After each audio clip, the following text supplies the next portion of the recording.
High, just একটু আগে যে ভিডিওটা আমরা করলাম এবং সেটা অলরেডি চ্যানেলে দিয়েও দিয়েছি, রবিবারের সন্ধেবেলার ভিডিও আজকের।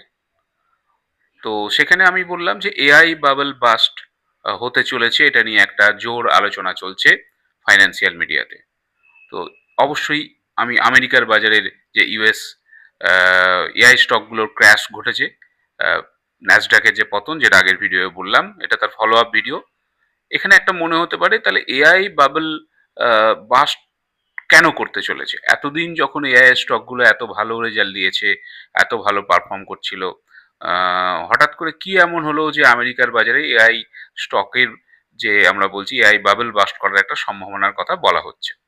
আমাদের বুঝতে হবে যে কোনো বাবল বাস্ট যখন করে, যেটা ডট কম বাবলের ক্ষেত্রেও দেখা গিয়েছিল, আহ, এবং অন্যান্য বিভিন্ন ফেজে আরো আমরা দেখতে পেয়েছিলাম। বিভিন্ন বাজার বিশেষজ্ঞ যারা ইকোনমিস্ট, ফাইন্যান্সিয়াল মার্কেট সম্বন্ধে তারা যেটা বলে থাকেন, যে কোনো বাবল বাস্ট হয় দুটো কারণে।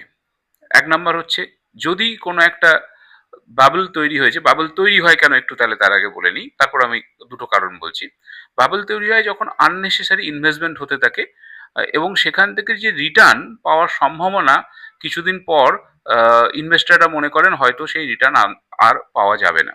এটা নর্মালি কখন, যখন কোনো একটা টেকনোলজিক্যাল ইভলিউশন ঘটে, তখনই একটা কি হতে চলেছে বোঝা যায় না, কোন কোম্পানিগুলো উইনার হবে কোন কোম্পানিগুলো লুজার হবে বোঝা যায় না, তখন একটা ম্যাসিভ আমরা দেখতে পাই মার্কেটে একটা ম্যাডনেস চলে আসে, সমস্ত ইনভেস্টাররা অপরচুনিটি মিস করতে চান না। ফিয়ার অফ মিসিং আউট যেটা বলে ফোমো, সেটা একদম এক্সট্রিম পর্যায়ে চলে যায়।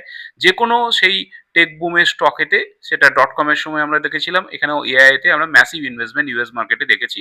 সারা পৃথিবী থেকে এই এআই স্টকগুলোতে ইনভেস্ট করা হয়েছে। তাহলে এটা যদি বাবেল হয়, যদি এটা আমরা সাস্টেনেবল ইনভেস্টমেন্ট না হয়, যেগুলো প্রফিটেবল হয়ে উঠতে না পারে, তাহলে অবশ্যই সেটা বাস্ট করবে। এটা বাবেল সিচুয়েশন। এবার এর পেছনে দুটো সাম্প্রতিক কারণ যেটা দেখা যাচ্ছে, সেটা হচ্ছে যে যে কোনো বাবেলের ক্ষেত্রে যেটা হয়, একটা হচ্ছে কি, যদি ইন্টারেস্ট রেট কোনো রকমে বেড়ে যাওয়ার সম্ভাবনা থাকে। ইউএস যে আমরা দেখেছি জব ডেটা বেরিয়েছে ফ্রাইডে, তাতে জব অনেক বেড়েছে। তার মানে এটার একটা ইম্প্যাক্ট হচ্ছে যে US Fed interest rate cut করবে না, কারণ এআই এ যে আনইন্টারাপ্টেড যে ইনভেস্টমেন্ট হচ্ছিল সেটার সম্ভাবনা অনেকটা কমে গেছে।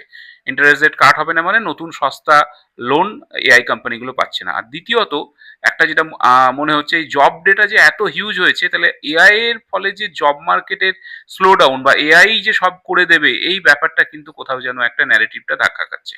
এটাও একটা কারণ। আর তার সাথে যুক্ত হয়েছে যে আমরা জানি ইউএস ট্রেজারির বন্ড ডিল বেড়ে গেছে।